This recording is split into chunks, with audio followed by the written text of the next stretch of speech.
Welcome to the Global Wellness HQ family of podcasts. We are your international headquarters for resources and ideas and insight in relation to the 9 elements of holistic wellness. Join us as we interview local and international wellness experts and learn how you can implement and improve one element or dimension of wellness at a time. Our experts will share their practical tips on wellness in one of these core areas: emotional, intellectual, occupational, physical, environmental, financial, spiritual, social, or habitual. We created our family of podcasts as a resource for anyone who is looking to integrate the 9 elements of holistic wellness into their daily lives. Welcome to the show. The Global Wellness HQ family of podcasts is proudly sponsored by the Global Wellness HQ community. It's an online membership group where we meet, we share ideas, we share insights, and we all work together and help one another discover our own personal wellness journeys. If you'd like to join us, you can easily click the link below or scan the QR code, and we love hearing your stories, so we hope to see you in the community. All right, welcome back everyone to the Atlanta Wellness Ecosystem. I am your co-host, Jeff Bourgeois. I'm excited to have my friend and colleague, Pete Kane. And today, Pete and I are interviewing Michael Whitehouse, the guy who knows a guy. Michael is the first networking concierge I've ever met. And quite frankly, I think that's a brilliant title. He is also a motivational speaker, an author, and a podcaster. And his website is guywhoknowsaguy.com. Welcome to the show, Michael. Thank you. Great to be here. Now, first of all, I want to apologize to our listeners. They missed out on some great things we were just throwing back and forth before we hit record, and somebody finally remembered that Jeff should have hit record. So we'll try to recreate some of that magic, and knowing Pete and Michael and myself, we'll go on some tangents. We were just getting warmed up. This is going to be an episode where, if nothing else, you're going to learn some things about networking you never thought. You might learn about bio or neurodiversity. You might learn about all kinds of magical things. Welcome to the show, Michael. Thank you. So tell me the origin story. How does one become the guy who knows a guy? Well, it all started with a visit to a secret government networking laboratory where I pricked my finger on a radioactive business card, and the next morning was surprised to discover I had surprising powers. That is not actually the story, but it's a story, and I like to lead off with it. So the true story is years ago, I read this book called Never Eat Alone by Keith Ferrazzi, and that planted the idea of networking in my head. My grandfather's in the radio business. He owned 7 radio stations. My father apparently did a lot of networking that I didn't realize at the time until much later, but I've recently been talking to my father and stepmother, and like, oh yeah, your father would do this and that, and he met the governor. I'm like, this story sounds like someone I know. But the way I got into it was in 2014, I moved to Groton, Connecticut, knowing absolutely nobody. And I had a half-baked business idea, and I knew I needed a network to make it happen. I didn't know a lot, but I knew I needed a network. I didn't know how networking happened, but I knew where it happened. So I started going to networking events, and I went to anything I could find. I went to business after hours, business before hours, business during hours. I'd go to a ribbon cutting. I'd go to a line cutting. I'd go to a hair cutting. I'd show up to the opening of an envelope. If there were people gathered, it's kind of like that line out of the Bible, wherever 2 or 3 are gathered, I'm going to network with them. So, and I was just total ignorance on fire. I didn't know how to network. I knew I wasn't bringing a lot to the table, but I knew what I did have was the people I just met.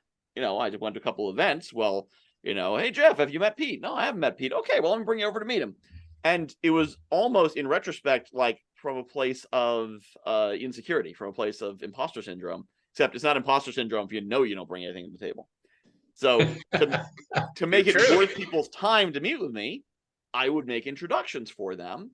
And before I knew it, 6 months later, I'm making an introduction. I'm connecting the mayor of this town to the CEO of that, all these major players. And I'm like, wow, I'm doing something here. It's totally replicable. It's not rocket science. And I don't have some unique gift. I'm just part of it. I was blessed with not having anything else. When you have a business to run, you don't have time to network with everybody. And I ended up writing it down because a lot of people are like, oh, I wish I could network like that. And over time, I learned how to make sales from it without being a salesy jerk. And, I learned how to really, really sort of leverage it. And then came 2020 and everyone went to the internet and it was an amazing time. There was some global thing with a disease, I think. But that's not really relevant. What's relevant is everyone went on Zoom. And suddenly I could connect with people all over the world. So I was no longer limited to this little shallow pool of Southeast Connecticut, which is Southeast Connecticut is not the commercial center of Southeast Connecticut. So once I could go to the world, and I'm connecting with people in England and Malaysia and Australia and Washington State and Alberta, and a lot in Alberta, Calgary, networking center, weirdly, as Jeff probably knows. Yep. But connecting these people all over the place, and suddenly I'm meeting with 7-figure business owners, 8-figure business owners, introduce them to each other, people, and eventually realized that for the right people, an introduction could be worth tens of thousands of dollars. It's not like the one introduction. It's a regular stream of introductions could be worth tens of thousands of dollars. They'll pay for that because they don't have the time. It's not a matter of like, I wasn't doing anything they couldn't do for themselves. That's how they got to be 7- and 8-figure business owners. But they didn't have the time to attend a bunch of networking events and go to a bunch of summits and meet a bunch of people and do a bunch of one-to-ones and all that. And I did, because I'm only good at 2 things, networking and speaking. So I went on these one-to-ones and events and spoke and networked, and that was my focus, and people were willing to pay me to do it for them, and thus the networking concierge business was born. That is fabulous. Now, we're going to go on many tangents, but I want to clarify one little thing. A lot of people tell me, oh, networking doesn't apply to me, or it's not part of my business. And I want to point out something from one of your books where you talk about how you bought your house through networking. I'd like your thoughts on, are there any parts of life truly where you don't see networking making life better? Let's see. I was trying to look. If you're a hermit in the woods, would a network? No, even if you're a hermit in the woods, being able, when you go into town for supplies, it's helpful to know people. So no, there is no one for whom networking doesn't apply to. There's some people for whom networking is for me, networking is a day-to-day part of my life. I do it 4 hours a day. But for everyone, a network is valuable. And networking, what networking is at its core is an artificial reproduction of what small communities used to be. In the old days, there was a time when New York City had 10,000 people. And so basically everyone knew everyone in their grouping. So you didn't network, you didn't go to networking events, you went to events. Everyone went, there was a time here in New England when you were required by law to attend church every Sunday. So you saw everyone in town every Sunday by law. So there weren't networking events. You didn't need them. Everyone went to the same building once a week. Yeah. Well, now when a small town, I live in a town of 38,000 people, and it's considered a small to medium-sized town. This would have been a metropolis 500 years ago. So networking is simply an intentional process to build the connections that for all of human history, most people have had.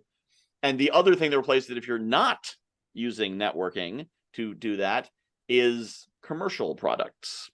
Google, Angie's List, advertising, the mall.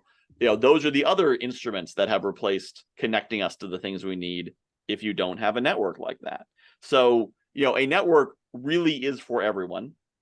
One of the things I've been really driving home, and this is, I believe, relevant to our audience around, the financial wellness side. So I've been getting a lot of traction on TikTok lately. And if you want to see that, if you go to guywhoknowsaguy.com/TikTok, it forwards to my channel. And a lot of what I've been talking about is the fact that anyone can network to improve their job situation. And some of the pushback I get is, I get all kinds of pushback. I won't go into it. Some people don't understand networking. Most people don't know what networking is. Yep. So, it's not about privilege in an old boys club. Yes, that's a form of networking. You can get lucky and be handed a network. But if you're not handed a network, like most of us, I wasn't handed a network. I knew no one when I moved to Groton. I knew basically no one when I moved to to the virtual world. I don't have family connections. I didn't go to Harvard. I went to UMass and I don't know anyone from that time. So like it's not about privilege. It's not about getting unfair advantages, but networking is about providing value and receiving value, giving without expectation and receiving without resistance. So if you go out and connect with people, build authentic relationships, and they don't have to be deep relationships. It can be you met someone once, you help them a little bit, they helped you a little bit. I mean, I consider myself a friend to all people, which sounds very dramatic, but basically I can't keep track of like who I'm really good friends with and who I kind of know and who I built deep trust with. No, I've got ADHD. I don't remember. So I just assume, unless I remember there's a reason I don't trust someone, I find that, all people are fundamentally pretty good. All people are pretty good at reciprocity if they remember. And not a lot of people are really out to get you. So that served me pretty well building a business and meeting thousands of people. It's a lot easier than keeping track of like who I owe and who owes me. So when you build those relationships that way, then people are more inclined to share opportunities they know. So if you're looking for a better job, and one of the strategies I teach, would you like me to teach the strategy of how to get a job through networking if you have no network? Absolutely. Which is actually a chapter in my book as well, but I can do it. I've done it 3 times on TikTok because I can never figure out how to link back to previous videos. But you can explain it pretty quick. So the first thing is you have to know what you're looking for. Because if you're like, hey, I'm looking for my car, what's it look like? I don't know. It's a rental. I don't know what color it is, what make it is. Well, no one can help you find your car. Yeah. It's got 4 wheels and like a windshield. So you cannot say I'm looking for a better job or I'm looking for a job that pays more. I mean, you can, and you'll find 100 matches in a day, and then you realize you hate them all. But, what are you looking for? What does it pay? Where is it? What kind of job? Is it remote? Is it in person? What kind of, and not what skills does it require, not what degree does it require. Don't worry about any of that, because all of that is crap they put in job listings that doesn't matter if they really want you. So it's what job do you want to be doing? Genie comes to you and says, you have one wish. That wish is a job. What would you like? What do you tell the genie? You don't tell the genie, I want a better job. The genie's like, boom, you make $1 more an hour. You've wasted a wish. So you have to figure out your wishes. Then someone can make that wish come true. So if you're like, I want to be a head programmer at Google. Well, the CEO of Google could be like, boom, you're hired. So if you could talk to the CEO of Google, then you could get that. Do you know the CEO of Google? Probably not. Okay. Who do you know who's you now work out? Who do you know who's at that level? Who's got the same title? CEO. Who else works in Google, working on that axis? Who lives in the same city with the guy you're trying to meet? Who shares interests with the guy you're trying to meet? And work out in concentric circles. And then when you find the overlap of those concentric circles to the people you already know, this is doing it the easy way. I'm not a big fan of like cold approaches on LinkedIn and whatnot. You can. Yeah. And if you're really bold, it can skip some steps. But I'd say just start with people you know. So the people you know who are closest to, and this may be 9 rings out in the circle, but the people you know who are closest, and you say, hey, can we grab a cup of coffee? I'd love to get your help. I'm trying to find a job. I know what I'm looking for, but I just need to find the right people. And I'd also love your feedback on what I'm doing because you're pretty smart. You know a lot of people. Yeah. Could I, don't say pick your brain. Please don't say pick your brain. But can I, get a little bit of your help to do this? And most people, most people, even if a stranger said, hey, I'm trying to find a job, I think you might know some of the people I need to connect to. Could I buy a cup of coffee and see if you can help? And if I can help you at all, I'd be happy to. Yeah. Most people will be like, yeah, sure. I don't want you to be unemployed because I didn't meet with you. Yeah. What the heck? You do that. You make your problem their problem by telling them what you want, what you're looking for, be clear about it. They're going to give you some advice. You're going to make them feel like that advice is the best advice ever, no matter how bad it is, no matter how much you disagree with it. Do not argue with them. This is the biggest mistake people make, especially if they have very limiting beliefs and negative mindset. I hate people who want to argue, and that's the shortest conversation for me. Yeah. It's like, I will move mountains if you're open-minded. Yeah. When I'm telling you that, like, oh, yeah, you can network and here's how, and they're like, well, that's not going to work. And I'm like, you're correct. I'm wrong. Have a good day. Bye. Yeah. I'm not going to argue. Yes. Yeah. So even if you disagree vehemently, you answer with something non-committal like, that's a really interesting perspective. I'm glad you shared that. And then, sometimes you'll hear things that you feel intense resistance to at the moment. And then you go home and think about it and you're like, oh, that is interesting. I hadn't thought about that. But so if you don't antagonize the people you're meeting with and argue with them, you then ask them at the end, who do you know who I should meet with next? Who's the next step on my journey that might take me closer to where I'm going? You repeat this.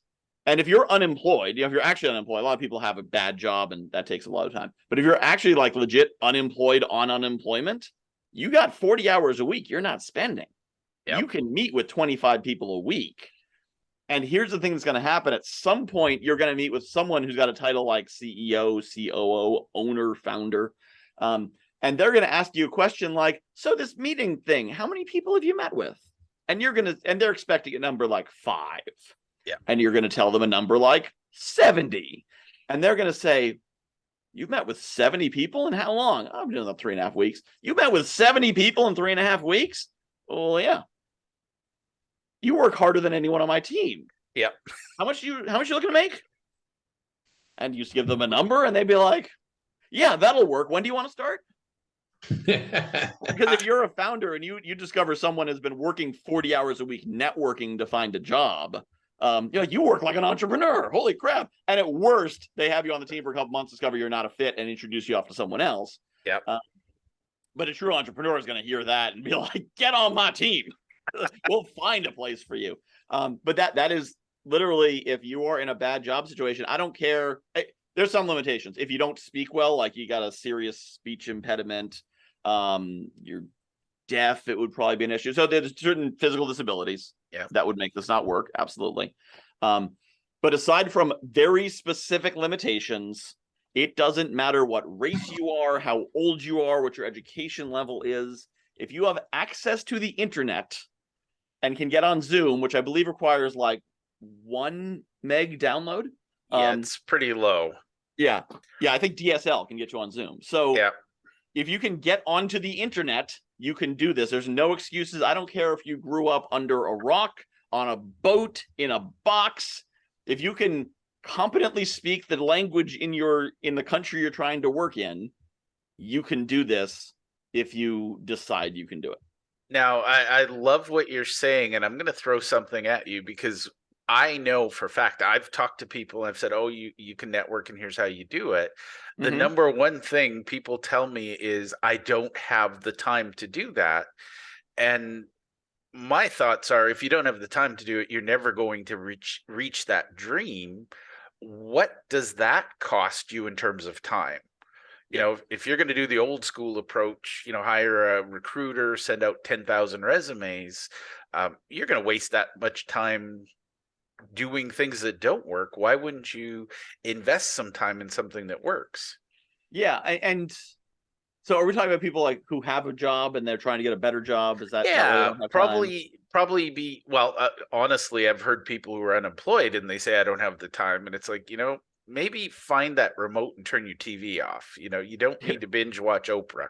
You're unemployed. What are you doing with your time? Exactly. You should be spending, unless you've gotten to the, Tim Ferriss ideal, the 4-hour work week. Yep.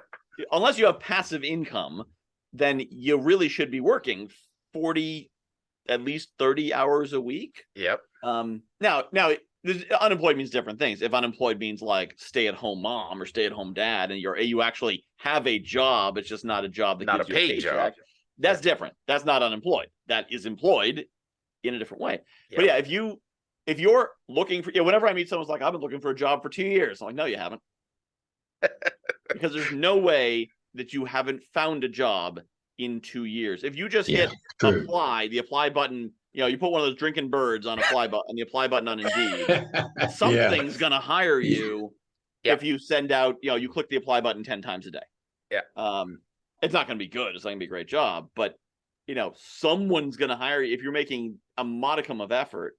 So, these are the people who send out 3 resumes a week. And that's, you're not looking for a job. You've been unemployed for 2 years. Yeah, that's a fact. You haven't been looking for a job for 2 years. Big difference. But no, it's anytime someone says I don't have the time, what that means is this is not a priority. Yeah. And I often say I don't have the time, and it means this is not a priority. Yeah. And I'm totally honest about that. I try to be as honest as possible without pushing over into the brutally honest, which usually means offensive jerk. But for example, I get probably 2 or 3 introductions a day of people who are like, oh, you should meet with Susie. Susie's great. Okay. Great, like has good jokes, or great, like will make me $1 million. And often the introductions are sort of nebulous. And I'm not going to send a 1-to-1 calendar link to Susie, who's great. Now, that's why I created the open virtual coffee, because I also don't want to say no. Because I've reached out to people who I wanted to have conversations with, and I'm like, I think there's somewhere we can work. I don't know what it is because I don't know your business well enough. I just know your public persona. Yeah. So I'd love to spend 30 minutes figuring out where the opportunity is. And they've been like, no, I don't have time for those kinds of meetings. And I'm like, okay. I mean, not to toot my own horn, but I think 30 minutes with me can be pretty valuable. And which I then realized, well, at some point I'll be in that position, and it turned out to be about 3 months later, where I need to start saying no to people because I'm running out of time on the calendar. But what if I miss out on the next big opportunity because I get an email from someone and say, sorry, I don't have time to meet with you because I don't know who they are? I certainly don't have time to research them. If I'm going to research them, I might as well just meet with them, right? Why spend 20 minutes researching someone when I could just get a 30-minute call with them? Yeah. So I ran into this challenge of like, how do I not say no? Because, not knowing them, they're not enough of a priority to give 30 minutes that I don't have, because I don't have the time, don't have the priority. And that's why I created the open virtual coffee, because I didn't want to say no, didn't want to give away all my time. So I have an hour a week when anyone can drop in, 10 a.m. Eastern time on Friday, anyone can drop in and come to the open virtual coffee. I then created the connection bonanza, because a lot of people want to meet, because they're like, hey, you know a lot of people. I'd like you to introduce me to some people. I'm like, cool. My clients pay me to introduce them to people. So you might be a person one of my clients wants to meet. I want to have that conversation, but I'd rather have it 9 at a time. So Connection Bonanza is a 1-hour event, up to 9 people. They say, I'm looking to meet this kind of person, partner with this kind of person, do this kind of thing. Cool. You need to meet Bob, Susie, and Joe. I'll send the emails. Next. And I can, in 5 minutes, triage through who needs to connect, because it's about finding a way to serve that doesn't use a lot of my most valuable resource, which is time. I also created a monthly networking gathering, which is a group networking event on the second Thursday of the month. And then the other thing we were talking about before we started was the Power Lunch live show, which is kind of like the open virtual coffee in podcast form. So I bring four speakers on every Friday at 2 p.m. Eastern time. Again, so I'm trying to find ways to be more efficient with that time, because I want to meet as many people as possible, but I also want to sleep and spend time with my family and exercise and do things that aren't, sit on Zoom calls all day. I mean, I love sitting on Zoom calls, but I like to do other things also. Well, and I think honestly, true neurodiversity style, you just drop 50,000 things in about 5 minutes, and good thing it's recorded. You can rewind. Exactly. So go back, for anybody listening, rewind, and these are bullet points in a much bigger picture. I say this sincerely, and Michael knows this. I used to do my own version of the virtual coffee, and it was amazing and it was effective. And then one day I just stopped. And I think it was when the world opened with Zoom. I used to do my own virtual coffee live. I had a coffee shop, and every Friday at 7 a.m. I was there and people would come. Mm-hmm. And then with the Zoomification of the world, I sort of somehow lost that point. But that is the most highly leveraged thing. Anybody who's thinking about being a networker or who wants to be a better networker, you can join groups and you can be part of groups. But the biggest thing for me is running my own group, mm-hmm. because I get to be the doorman and I get to decide who's worthy of being inside, and not being judgmental, but it's just, there are wonderful people who, I'd happily go to a barbecue and hang out with them on a Saturday. Doesn't mean I want to do business with them Monday morning. Mm-hmm. And, it's figuring out who fits into the barbecue side and who fits into the business side.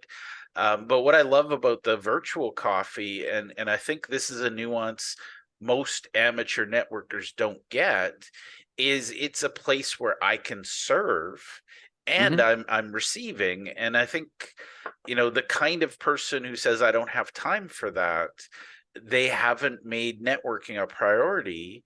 And usually that's the first thing I tell them in their business is if you were better at networking, you'd have more time to network. Yeah. Well, and that's, networking can save you time in a number of ways. The people think of it for is getting clients, and it can be very powerful that done correctly. But it can also save you time and money, because when you need to hire somebody, you need your website built, you need your roof fixed, you need your sign made. It is a pain in the butt to find a vendor who's going to first return your calls, and then do a good job and do what they promised. And the great thing about a network, about getting a referral, even an unvetted referral. So, you're looking for a sign guy. I happen to meet a side guy at the coffee shop this morning. Totally unvetted. I don't know anything about him other than I met him before you did. And I say, oh, here's a sign guy I just met.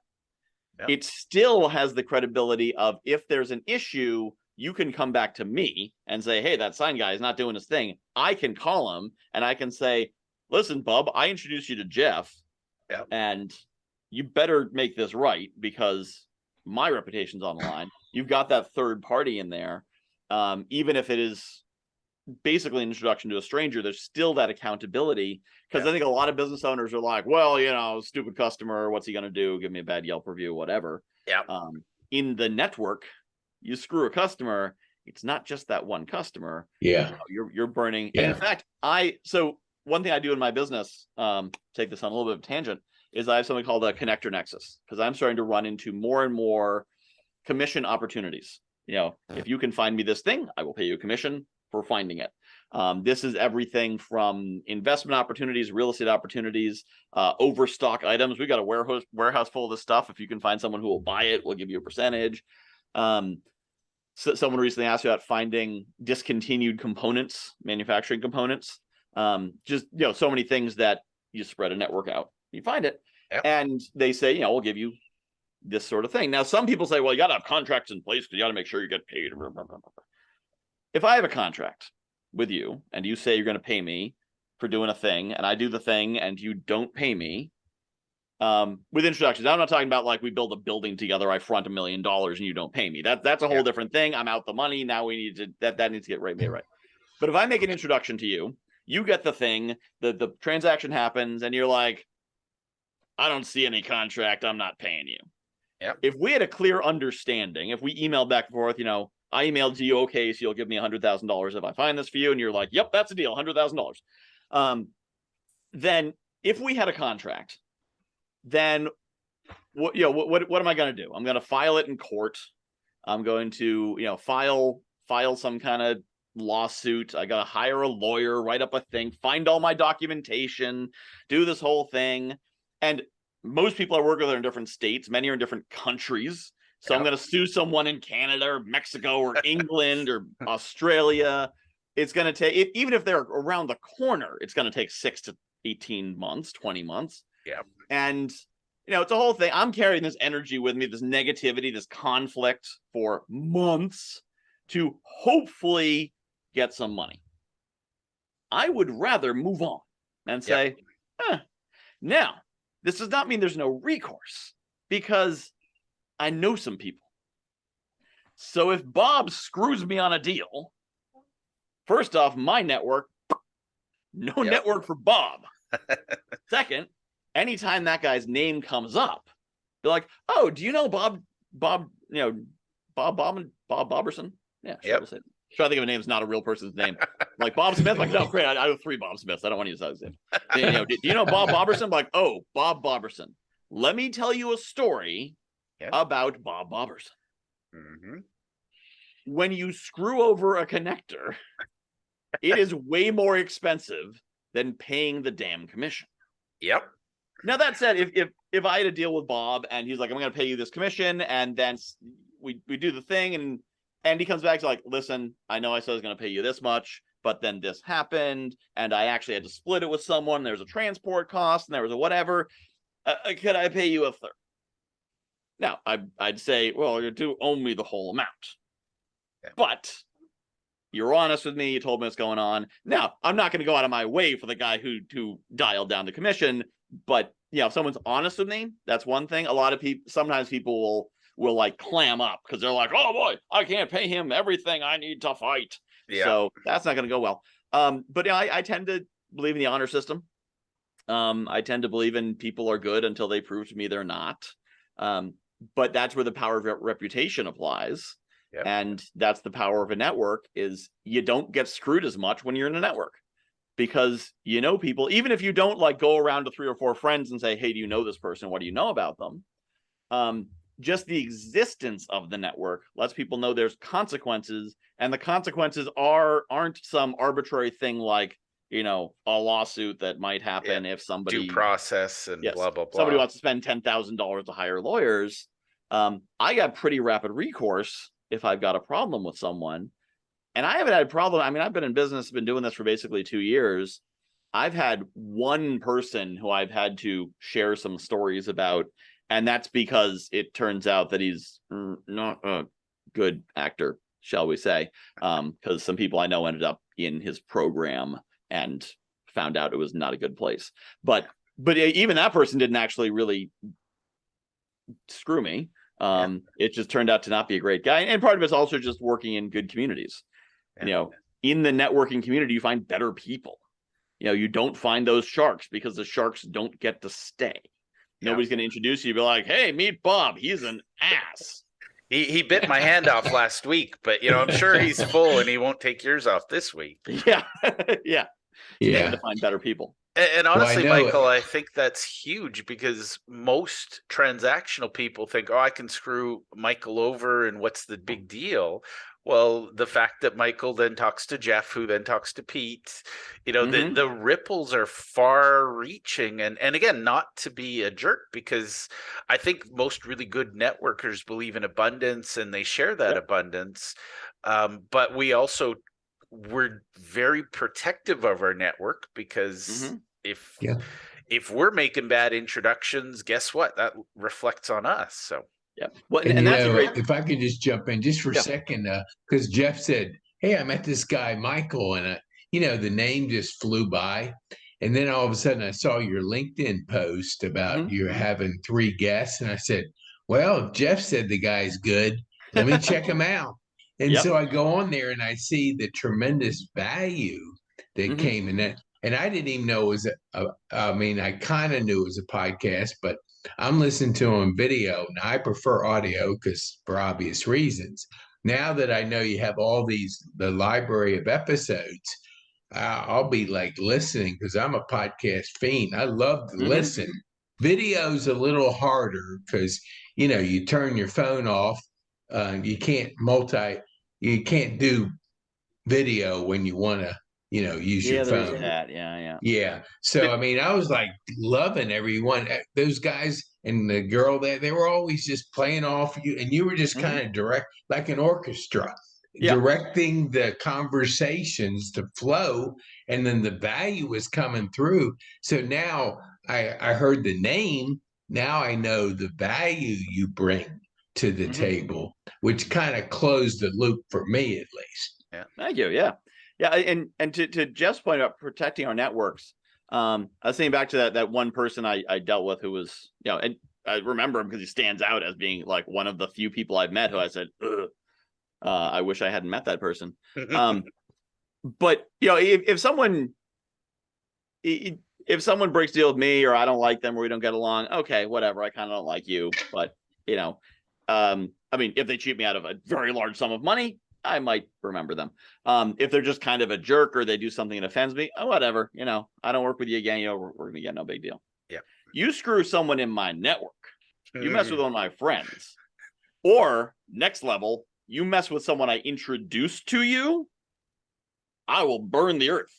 Well, I came very close to sending a mass email to my entire list, warning them about this person, because someone from my network, not even introduction, they met them through a summit that I ran, but because someone from my network had such a bad experience, I came very close to saying, this person you may have seen on my summit, I have since learned this thing. You all need to know this.